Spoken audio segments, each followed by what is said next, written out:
చేసుకుందాం. దయగలిగిన తండ్రి, కనికారము చూపున దేవా, నాకంట ముందుగానే పిల్లలైన వారి వాక్యాన్ని అందించారు నాయన. వారు ఎలా అన్నారో నాకైతే తెలియదు, కానీ మీ మాటలు వినిపించటానికి స్థలానికి వచ్చాము దేవా. కూడు వచ్చిన మీ పిల్లలు భారముతో బాధ్యతతో అయ్యా, కొన్ని మాటలు దేవుని సేవకుల ద్వారా వచ్చిన మాటలు భారముతో బాధతో వస్తూ ఉంటాయి అయ్యా. వారి మనసులు బాధపడుతున్నాయి, లేకపోతే వాళ్ళ మనసులు చెల్లాచెదురుగా ఉన్నాయి, కానీ దేవునికి నచ్చినట్టుగా లేవు నాయన. అందుకే మాట్లాడుతూ ఉన్నానయ్యా. అయ్యా, నీకు దూరంగా బ్రతుకుతున్నదయ్యా. ఒక మనిషి వెతుకుతూ, ఒక మనిషి వెలిగిస్తూ, వెలిగించి అనేకులు వెలిగించమని చెప్పేవు నాయన, కానీ ఆరిపోతున్నదయ్యా. కానీ ఆత్మలు రక్షణలో, ఆత్మలు ఆత్మలు సంపాదించి పనిలో లేరు నాయన ఎవరు కూడా. అయ్యా, అలాగే నాయన మీరు రాకడ వస్తుందని, మీరు రాకడ బహు సమీపమైందని వాక్యము చెప్తూ ఉంది. ఇదిగో కొన్ని మాటలు, మీ మాటలు నాయన, మీరు పరిశుద్ధులుగా బట్టి మేము పరిశుద్ధులుగా ఉండాలని కోరుకుంటున్నావయ్యా. అది రక్షణ తీసుకున్నవారు అలాగున్నారు, రక్షణ పొందుకోలేని వారు కూడా అలాగున్నారు. అయ్యా, ఏమి చెప్పమంటారు ప్రభువా? మీ దయ, మీ కరుణ చూపించమని కోరుకుంటూ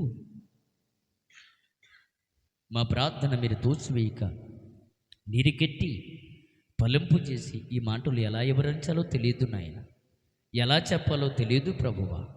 కూడు వచ్చిన బిడ్డలకు దయ, కూడు వచ్చిన బిడ్డలకు కాపుదల, కూడు వచ్చిన బిడ్డలకు మీ దీవెన, ఆశీర్వాదము కలిగి చేసి మా ప్రార్థనకు ప్రతిఫలం ఇచ్చి మీరు మహిమ పొందుకోమని, నీ ఆత్మ సముచితమైన జ్ఞానాన్ని నాకు మీరు అందించి సహాయం చేసి మీరు మహిమ తెచ్చుకోమని యేసుక్రీస్తు పేరిట ప్రార్థించి అడిగి వేడుకొనుచున్నాము తండ్రి, ఆమేన్.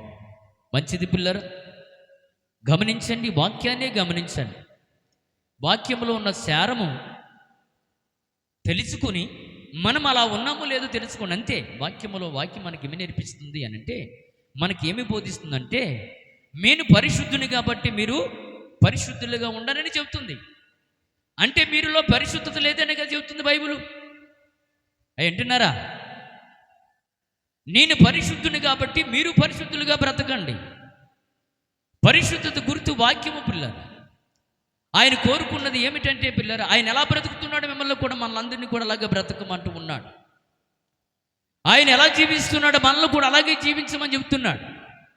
ఎందుకంటే నాలా జీవిస్తేనే మీరు అక్కడికి వస్తారు అంటున్నాడు. అందుకే అపోస్తలుడైన పౌలు గారు యేసుక్రీస్తు గురించి సాక్ష్యం ఇస్తూ ఉన్నాడు. ఆయన ఒక్కడే పాపము లేనివాడు, ఆయన ఒక్కడే నీతిమంతుడు, ఆయన ఒక్కడే నీతిమంతుడు, పరిశుద్ధుడిగా బైబిల్ మనకు బోధిస్తూ ఉంది. కానీ మనకు అర్థం కావట్లా. విధిగా లోకంలో తిరుగుతూ ఉంటాం, లోకములతో సావాసం, లోకములతోనే. కానీ ఎప్పుడైనా ఒక్కరికైనా ఒక మాట చెప్పామా? ఎందుకు అలా చెప్తున్నానంటే, నేను ప్రకటిస్తున్నాను, నేను చెప్తున్నాను కాబట్టి నేను చెప్పబోతున్న పిల్లలు కూడా మీరు కూడా అలాగే ఉండాలి. మీరు కూడా రేపొద్దున ఆయన న్యాయపీఠ మందున కూర్చున్నప్పుడు మనం తలవెత్తుకుని ఆయన దగ్గర కూర్చుని నిలబడేవారుగా ఉండాలి. కానీ ఆయన చలానికి పంపించిన వారిగా ఉండకూడదు. అందుకే ఆయన నేర్పించబోతున్నాడు. ఇదిగో ఇక్కడ ఏం చెప్తున్నాడు అంటే, ఎందుకనగా మనము ఆయన యందు, జాగ్రత్తగా వింటున్నారు, ఎందుకనగా మనము ఆయన యందు, ఆయన అనగా యేసుక్రీస్తు వారు, మనము. అప్పుడు మీకు అర్థమైపోద్ది, వాక్య ప్రకారం మనం ఉండట్లేదు కదా, మన జీవితం అనుకోవచ్చు. కానీ ప్రభు అంటున్నాడు, అయ్యా మీరు నాలో బ్రతకండి అంటున్నాడు. పౌలు అంటున్నాడు, నాలో నడవండి అంటున్నాడు. యేసుక్రీస్తు అంటున్నాడు, నాలో నడవండి అంటున్నాడు. ఎందుకనగా మనము ఆయన యందు. ఎవరి యందు ఉంటాం మనం ఉంటున్నామా? ఒక్కసారి పరిశోధన చేసుకోండి.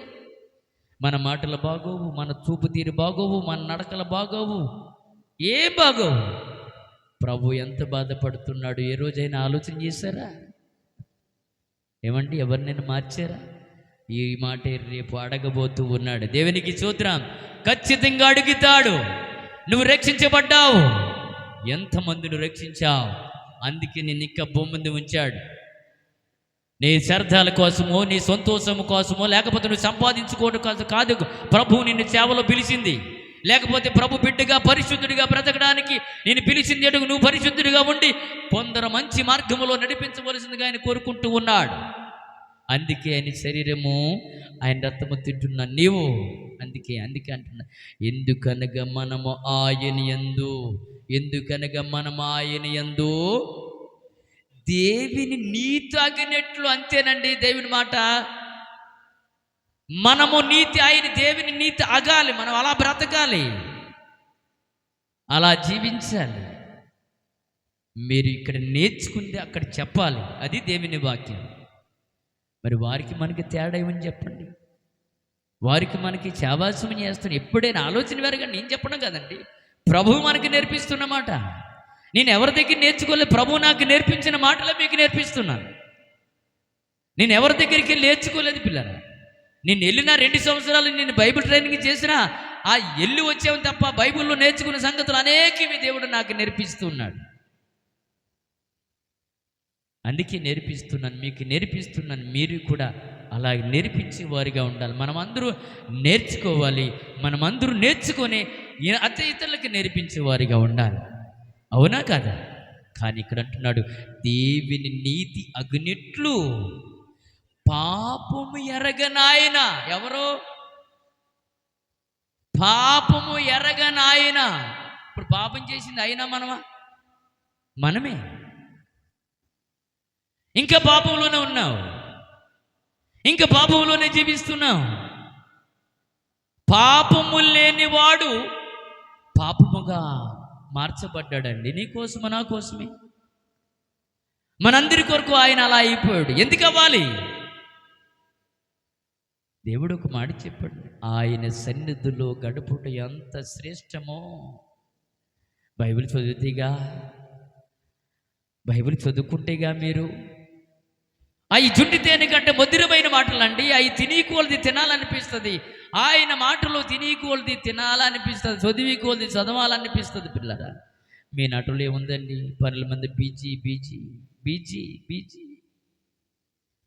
పని ఏం పని ఏముండవు, గాలి మాటలు చెప్పుకోవడం, గాలి వార్తలు, వీటిలోనే బిజీ. ఆ దేవుడి మాట అది కాదండి. అందుకే పరిశుద్ధులు మాట్లాడుకుంటా ఉంటే వాళ్ళ దగ్గరికి వచ్చి వాక్యము వాళ్ళ మాటలు ఏం మాట్లాడుకుంటున్నారు వింటాడంటండి ప్రభు. పరిశుద్ధులు కలిసి మాట్లాడుకుంటారు. ఏం మాట్లాడుకుంటారు అంటే దేవుని మాటలే మాట్లాడుకుంటారని చెప్పి ఆయన దగ్గరికి రాబడికి ఈ పరిశుద్ధులు పనికిమాల మాట్లాడుకుంటారట. ఒకవేళ మనము కూడా అదే కోణంలో ఉన్నాయేమో. మార్చుకోండి పిల్లలు. ఆయన రాకడ బహు సమీపమైంది. ఆయన త్వరగా వస్తున్నాడు. ఆయన ఎప్పుడు వస్తారో తెలియదండి, కానీ ఆయన రాకడ గుర్తులు జరుగుతూ ఉన్నాయి. ఆయన త్వరగా వస్తున్నాడు. కానీ మనము ఆయన రాజ్యానికి వెళ్తామంటారా? ఆయన రాజ్యానికి మనం వెళ్తామా? ఆయన రాజ్యానికి వెళ్తే ధన్యులమండి. ఏదో ఒక రోజు మనం వెళ్ళాలని చెబుతున్నాను. ఇది కొత్త మాట ఏమి కాదు. ఏదో ఒక రోజు మనకు ప్రయాణం ఉంది కదా. ఆ ప్రయాణానికి ముందు మనం సిద్ధపడాలి కదా. ప్రభువాన్ని వస్తానన్నావు, ఎప్పుడు వస్తావు? అమ్మా, నీలాంటి వారు ఎంతోమంది రక్షించబడ్డారా. మనము ప్రభుతో మాట్లాడుతున్నప్పుడు ఎలా మాట్లాడాలో తెలుసు, అన్ని మాటలు వస్తాయి. ప్రభు దగ్గర మోకరించినప్పుడు ప్రార్థన ఎలా చేయాలో కూడా తెలియని దౌర్భాగ్యులు బ్రతుకులు మనకి. ఏమండి, అన్నీ మాట్లాడతాం, చిలక పలుకుల్లో మాట్లాడతాము, కానీ ప్రభు పాదాల దగ్గర కూర్చొని ఆయన దగ్గర మనం ఎలా ప్రార్థన చేయాలో తెలియని పనికిమాల బ్రతుకులు మనం. బాధపడవద్దు పిల్లలు, ఆవేదనతో చెబుతున్న మాటలు. ఎందుకు కాదు, ఎందుకంటే మీరు నరకానికి పోతారేమని భయోళందన.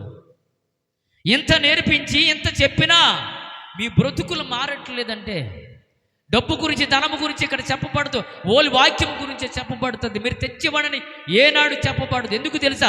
దేవుని వాక్యం మీ హృదయంలో ఉంటే పరలోకానికి వెళితే అంతకంటే ధన్యత మరొకటి లేదు. మరొకట్లేదండి. దేవుడికి ఎంత ఇవ్వాలి, అంత ఇవ్వాలి, నచ్చితే ఇవ్వండి, నా పోతే ఉంచుకోండి. కానీ దేవుని పని ఎన్నడూ ఆగదండి, ఆగదు. ప్రభువును మనకు నేర్పిస్తున్న మాట అంటే ఆయన పాపం ఎరగని ఆయన నీ కొరకు చనిపోయాడు. ఏ రోజైనా కన్నీళ్ళు ప్రార్థన ఉందా? ఏమండి, బల్లారాధన కూర్చున్నప్పుడు కన్నీళ్లు కార్చి ఏడ్చిన దినాలు ఉన్నాయా? కనీసం ఎప్పుడైనా ఇక్కడ రక్తం ఇది కన్నీటి పొట్టు కార్చేవే ఇక్కడ లేదే. అది కూడా అడుగుతాడు. దావీదు చేసిన ప్రార్థన ఎంత గొప్ప ప్రార్థనో తెలుసా మీకు? ఏమండి, ప్రార్థన అనుభవం ఉంటేనే ప్రార్థన గురించి చెప్పాలి. మన బ్రతుకులు సరిచేసుకుని ఇతరుల బ్రతుకులు సరిచేయవలసిన అవసరం ఎంతో ఉందని బైబిల్ చెప్తుంది. భక్తి లేని జీవితాలండి. భక్తి కలిగిన చోట దిగివించిన భక్తి లేని సంపాదించి, భక్తి లేకపోతే ఎందుకు చెప్పండి? కానీ ఇక్కడ ఆయన మనందరి కొరకు ఆయన ఒక్కడేనండి. పౌలు మనకు నేర్పిస్తున్నమాట. పాపము లేని ఆయన, పాపమెరగన ఆయనను మన కోసం పాపముగా చేసుకున్నాడటండి. ఎవరన్నా ఒక మాట అంటే ఒప్పుకోవు. మళ్ళా నువ్వు ఒప్పుకుంటారమ్మా? మీరు ఒక్క మాట మేము ఎంత పండిరు మళ్ళా. మరి యేసుప్రభు అంత త్యాగం చేశాడు కదా, ఎప్పుడైనా ఆలోచన చేశారా? ప్రభువా, మా గురించి ఇలా పెట్టవలసిన నీ ప్రాణం పెట్టేవి ఎందుకు పెట్టేవని ఏ రోజైనా అడిగావా? ఆయన ఒకటే ఆశ పిల్లలు, ఆయన ఒకటే ఆశ. ఎందుకు తెలుసా? నువ్వు నరకానికి పోకూడదని ఆయన పరలోకము నుంచి భూమి మీదకు వచ్చాడు. ఎందుకు తెలుసా? నువ్వు పాపములో బ్రతకూడదని. అయినా ఇంకా పాపంలోనే బ్రతుకుతున్నావు. బ్రతుకులు మారలా, జీవితాలు మారలా, నడబడి మారలా, వ్యాసం మారలా, ఉత్తరధారం మారాలండి. మారకపోతే అట్లా మనల్ని చూసినప్పుడు ప్రభు మగు స్వరూపం కనపడాలి పిల్లలు. అప్పుడే దేవుడు ఆనందపడతాడు. దేవుడు అప్పుడే సంతోషిస్తాడు. ఇంకా మారలా, ఇంకా పాపమే. ఏదో చేయాలని ఆలోచనలో మనం ఉన్న మంచిది కాదు పిల్లలు. ఇక్కడ అన్నాడు, పాపమెరిగిన ఆయన మన కోసము పాపముగా చేసును. నువ్వు నలగొట్టబడాలి, నువ్వు దంచబడాలి, నీవే ఏదైనా చేయబడాలి. కానీ నీ మీద భారము బాధ్యత లేకుండా ఆ పరిశుద్ధుడైన యేసుక్రీస్తు వారు వచ్చారు. వచ్చి నువ్వు చేసిన పాపము ఆయన భుజాల మీద వేసుకున్నాడు. నువ్వు చేసిన పాపము దీంతో ఆలోచిస్తావు కదండి. ఎక్కువ ఆలోచించి ఏదో చేద్దాం ఇంకా ఏదో చేద్దామని నువ్వు ఆలోచించిన దానికి ఆయన ముళ్ళు కిరీటం పెట్టుకున్నాడు తల మీద. నీ ఆలోచన చెడిపోయి చెప్పి ఆ ఆలోచన ఆయన మీద వేసుకొని ఆయన తల మీద ముళ్ళు కిరీటం పెట్టుకున్నాడు. ఇంకా ఇదో నీ చేతుల ద్వారాగా నువ్వు చేసింది ప్రతి ఇది కూడా. కానీ ప్రభు మనకు నేర్పించింది అది చేయక ఆయన చేతుల నిండా ఆయన అరిచేతులతో మేకులు కొట్టించుకున్నాడు. ఆయన పాదాలు దేనికి ఇచ్చాడు తెలుసా నీకు? 2 చేతులేమో టప్పట్లు కొట్టి దేవుని మహిమ పరచండ్రా సన్నాసులారంటే ముడిసి కుట్టుకున్న రకాలుగా కనబడుతున్నాం. ఆయన మహిమపరిచేవాడు ఇదిగో తప్పట్లతో మహిమపరచాలని ప్రభు కోరుకుంటూ ఉన్నాడు. కానీ కాళ్ళు దేనికి ఇచ్చాడు తెలుసా? దేవుని పనిలో వెళ్ళటానికి. కాళ్ళు నీకు ఈయనకి ఇచ్చాడు అర్థం కాలేదు, నిట్ట వచ్చి చోట పారిపోవడానికి కాదు. ఈరోజు కాళ్ళు లేనోడు కనబడుతుందండి. ఆ కాళ్ళు లేకపోతే వాడు పడుతున్న తపన ఏమండి, కుడి చెయ్యి లేకపోతే ఆ పడుతుంది. ఈ చెయ్యి లేకపోతే ఈ చెయ్యి చేసింది వేరు, ఈ చెయ్యి చేసింది వేరు. అంతేనమ్మా? ఈ చేత్తు చేసింది చెయ్యి చేస్తుందా? చేయదు.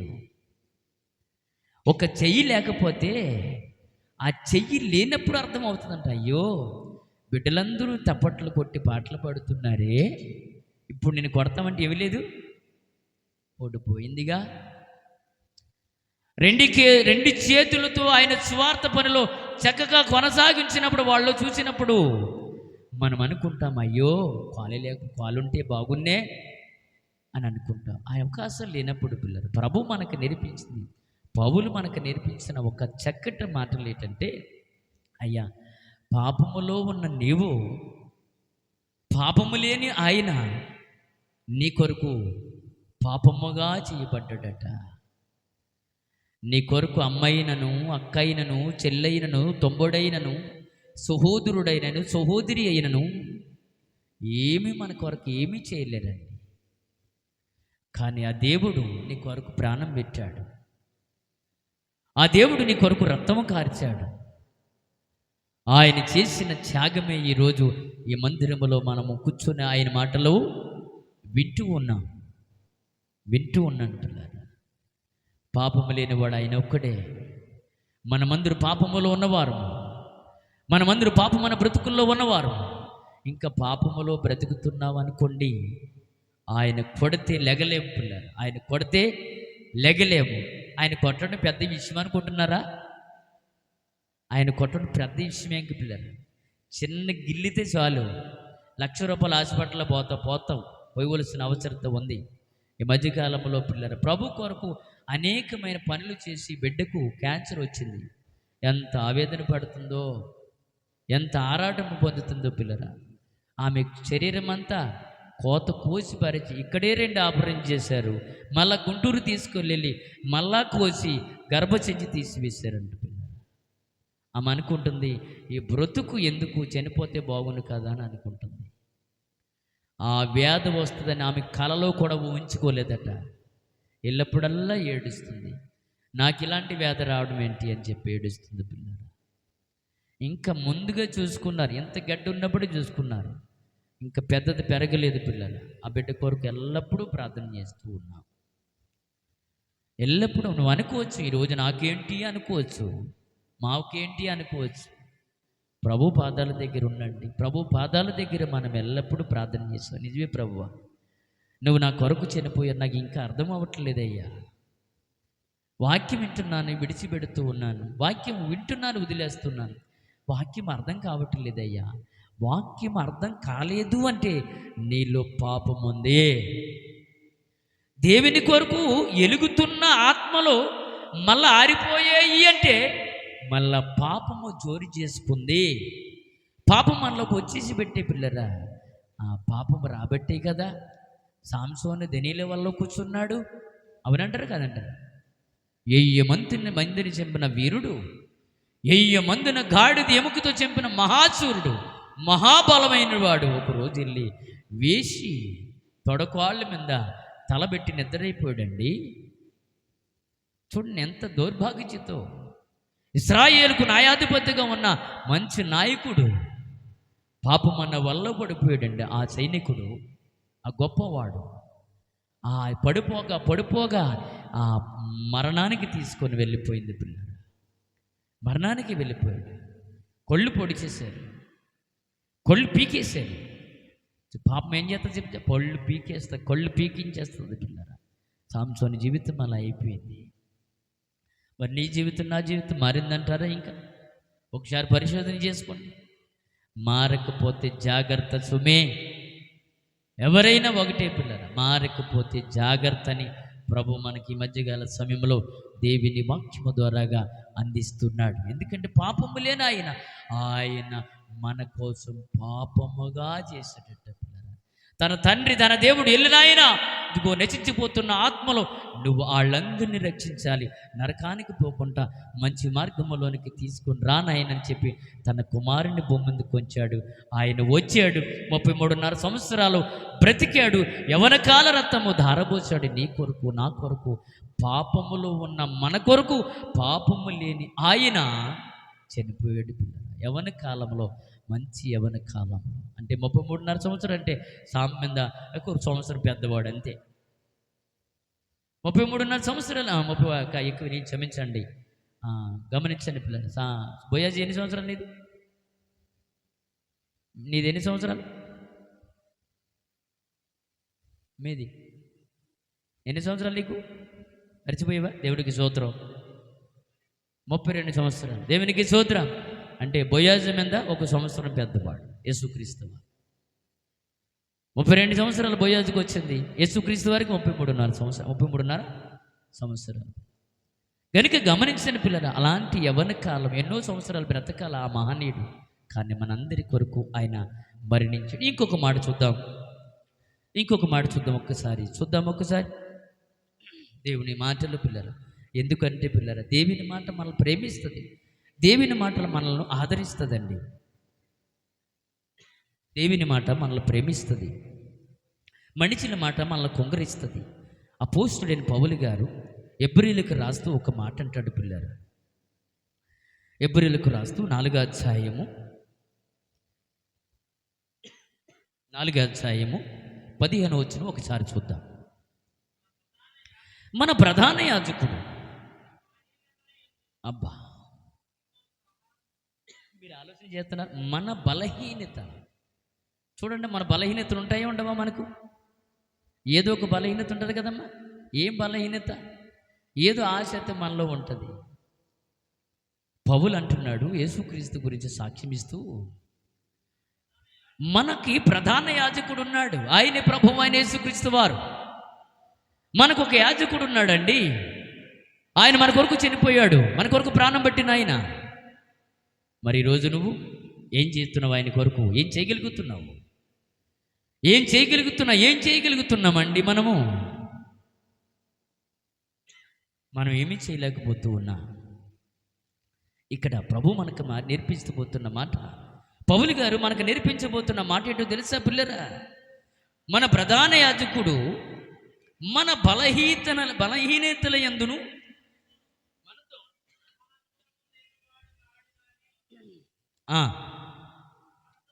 మనతో సహా అనుభవము లేనివాడు కాడు గాని సమస్తమైన విషయములో మన వలనే శోధింపబడును. దేవునికి స్తోత్ర.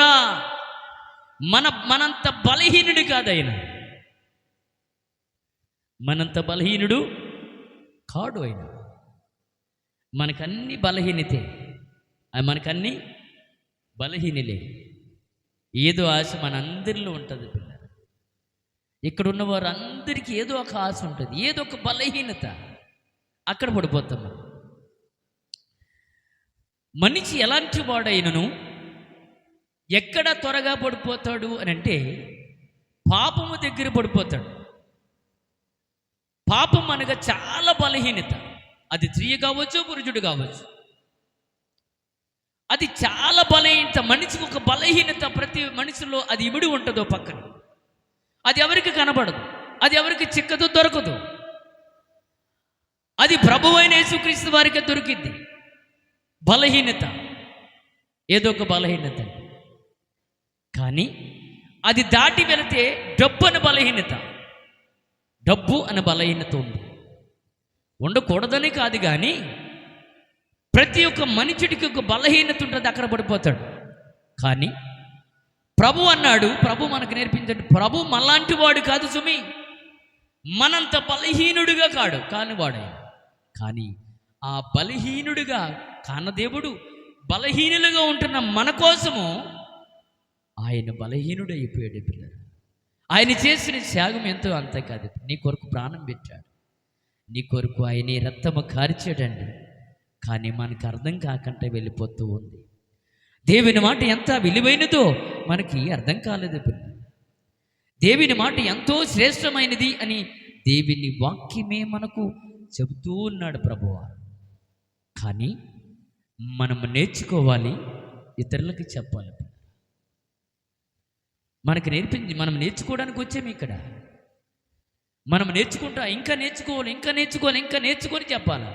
మన పరిశుద్ధత పంచుకోవాలి, మన భక్తిని పంచుకోవాలి, మనం మంచిగా బ్రతకాలి, నీతిగా జీవించి ఆ నీతి కలిగిన మాటలు మనం దాచుకుంటూ ఇతరులకు చెప్పవలసిన అవసరత ఎంతో ఉంది పిల్లలు. వారి వలే ఉండొద్దన్నది. వారికి నీకు తేడా కనపడాలి ఈ వాక్యం ద్వారా. వారి బ్రతుకు నీ బ్రతుకు ఒకటంటే సమానమంటే మనం ఏం చెప్తాం చెప్పండి? ఏమండి? మనం నేర్చుకుంది ఇతరులకి చెప్పమని ప్రభువు నేర్పిస్తూ ఉన్నాడు. కానీ ఇక్కడ మనకు నేర్పిస్తున్న మాట ఏమిటి అని అంటే, ఆయన మన ప్రధాన యాజకుడు అంట. ఆయన మనకు ప్రధాన యాజకుడు. మన బలహీనతల యందు మనతో సహా అనుభవము లేనివాడు కాడు గాని సమస్తమైన విషయములో మన వలనే శోధింపబడ్డాడంటే పిల్లలు. మన వలనే శోధింపబడెను, పాపము లేని వాడుగా ఉన్నాడట. అంతేనే. చూడండి ఆయన మాట. పాపము చేసిన వారితో ఆయన తిరిగిన దినాలు ఉన్నాయి. పాపముని చేసిన ఒక తల్లిని తీసుకొస్తే ఆమెను క్షమించి పంపాడు. ఇది మంచిది కాదని చెప్పి బయటికి పంపించాడు. నువ్వు పాపముతో జోలికి వెళ్తావు. పాపము జోలికి వెళ్ళావనుకో, లేదు పాపము చేస్తున్న వారితో నువ్వు చేయగలిపావనుకో, అందులో నీకు సగభాగము ఉంది. దానిలో పాలు పంచుకుంటే అందులో నుంచి నీకు కూడా సరిశాకమే. డబ్బు కట్ట దొరికింది అనుకో, మీ ఇద్దరికి ఏం చేసుకుంటారు చెప్పు తెల్లి? ఆమెకు ఇల్లేస్తావా? ఏయ్ నాకు పెంచేపోతే ఊరుకో, చెప్పేస్తారు అందరికీ అంటావు. షేర్ చేసుకున్నావా? దొరికితే వేరండి. డబ్బు దొరికితే వేరు, ఏదైనా దొరికితే వేరు. కానీ మనుషులని ఏదైనా చేసి ఒకవేళ మనం ఏదైనా చేయగలిగితే ఆ పాపము ఊరికే పోదండి. అది అనుక్షణము వెంటాడుతూ వెనకార పరిగెట్టు వస్తుంది. కానీ పాపము జోలికి మనం వెళ్ళకూడదు.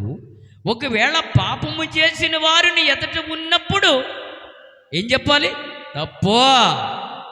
తప్పు నువ్వు చేస్తున్నది సరైనది కాదు, లేదు పాపముతో చేయి కలిపితే షేర్ చేసుకున్నట్టే అని బైబిల్ చెబుతుంది. ఇప్పుడు యేసుక్రీస్తు వారు పాపము చేసిన వారితో తిరిగినప్పుడు దాన్ని ఖండించాడా? దానితో షేర్ చేసుకున్నాడా? ఖండించాడు. వద్దు తెల్లిది మంచిది కాదమ్మా. ఆయన ఏమన్నాడమ్మా? ఎక్కడ ఇల్లు అన్నారు. లేదు ప్రభువా.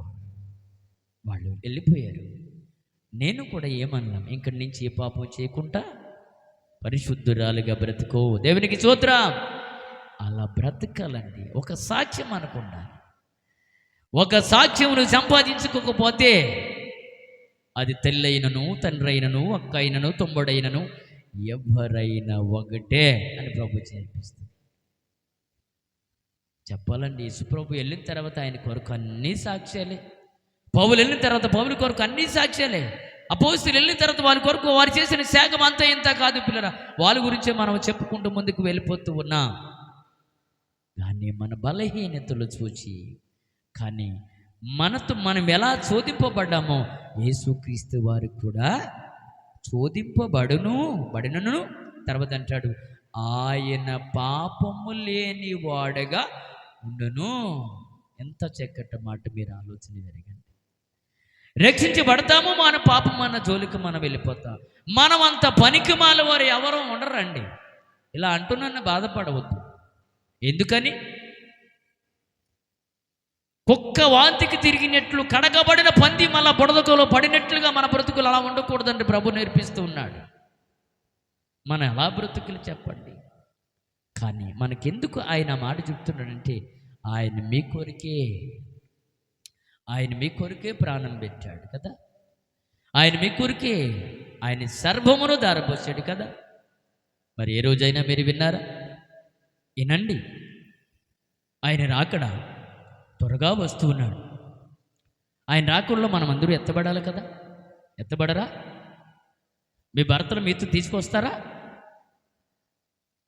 తీసుకురావడానికి ప్రయత్నం చేయండి. ఏమండి, ఏదైనా బాధ వస్తే మీరు ఇళ్ళ దగ్గర మానేస్తారే, మరి నాకు బాధ వస్తే చెప్పండి ఒక మాట. నాకు బలహీనత ఉంటే, చిన్న కాలు నొప్పి అయితే మానేస్తావు, చిన్న చెయ్యి నొప్పి అయితే మానేస్తావు, భారం ఉంటే మానేస్తావు, నిద్ర లేకపోతే మానేస్తావు. దేవుని మందిరానికి వెళ్ళి ప్రార్థన చేయాలి. ఈరోజు మనకి ఇచ్చాడు, ఈరోజు ఈ దినం మనకి ఇచ్చాడు, ఈ దినం వరకే దేవుడు మనకి సమకూర్చాడు. ఈ దినం వెళ్ళి ఆయన సన్నిధిలో దేవుని వాక్యం విని మన వారమంతా ఆయన దీవిని పొందుకుందాము, ఆయన ఆశీర్వాదం పొందుకుందని ఒక్కరికైనా ఉందా? అలాగే గమనించండి పిల్లలు. ఆయన అంటున్నాడు, అందుకేనండి ఆయన సన్నిధిలో మనము ఒక గూడి సంపాదించుకోవాలట. ఆయన పాదాల దగ్గర మనం ఒక గూడి సంపాదించుకుంటే ఆ గూడులో నుంచి బయటికి రాకుండా ఆయన ఎన్నడూ కాపాడుతూ ఉంటాడు, ప్రతిరోజు కాపాడుతూ ఉంటాడు. అది మనకు అర్థం కావలేదు పిల్లలు, అది మనకు అర్థం కాలేదు.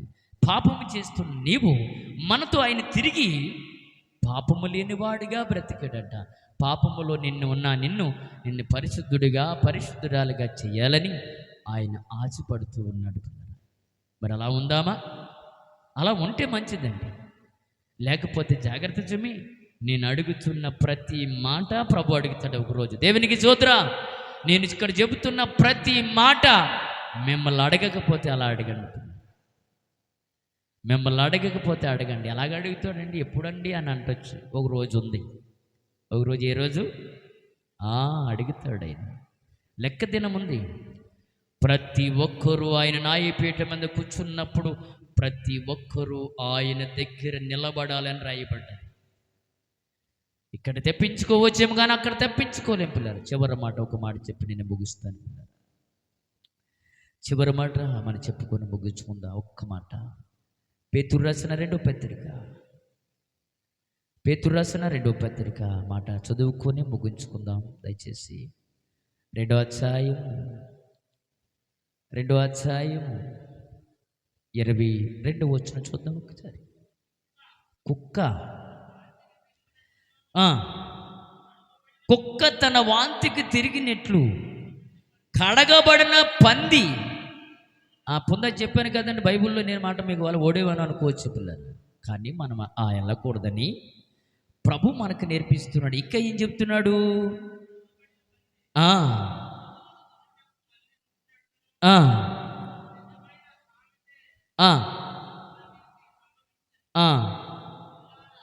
వద్దులేండి.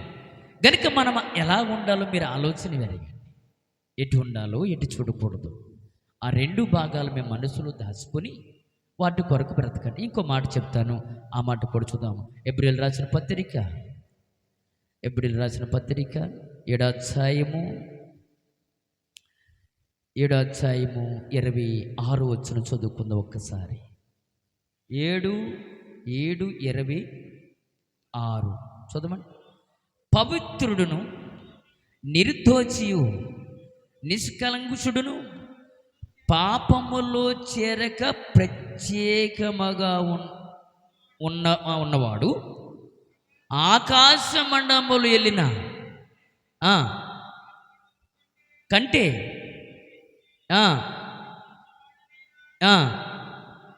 ఇటు ప్రధాన యాజకుడైన మనకు చెరిపోయినవాడు. దేవునికి స్తోత్రం. గనుక ఈ మాటలన్నీ కూడా మన మనసులో దాచుకుంటూ పాపానికి దూరంగా ఉందాం పిల్లలు. భక్తిని పంచుకోండి. భక్తి జీవితాన్ని పంచుకుంటూ మన జీవితాలు పొడిగించుకుంటూ ఉండాలి. ఈరోజు భక్తి పంచుకోకపోతే మనం ఏమీ చేయలేం పిల్లలు. అనుదినము వాక్యం చదవాలి. అనుదినం మన భక్తి జీవితాన్ని పంచుకోవాలి.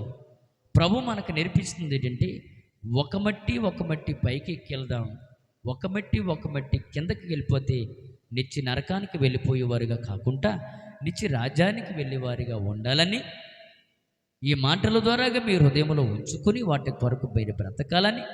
పాపము లేనివాడు మన కొరకు పాపముగా చేయబడ్డాడు. మరి అలాంటి ఆయన మన కొరకు చనిపోయాడు. మరి మీరు ఆయన కొరకు ఏం చేయాలో, ఏమి చేయకూడదో, ఎలా బ్రతకాలో, ఎలా బ్రతకకూడదో ఆలోచన వెరగండి. తీర్మానం చేసుకొని మీరు మీ కుటుంబాలు ప్రభు కొరకు బ్రతకాలని అతి కృప అతి దీవెన మనందరి ఎన్నికల్లో ఈ మాటలు దీవించి ఆశీర్వదించునుగాక.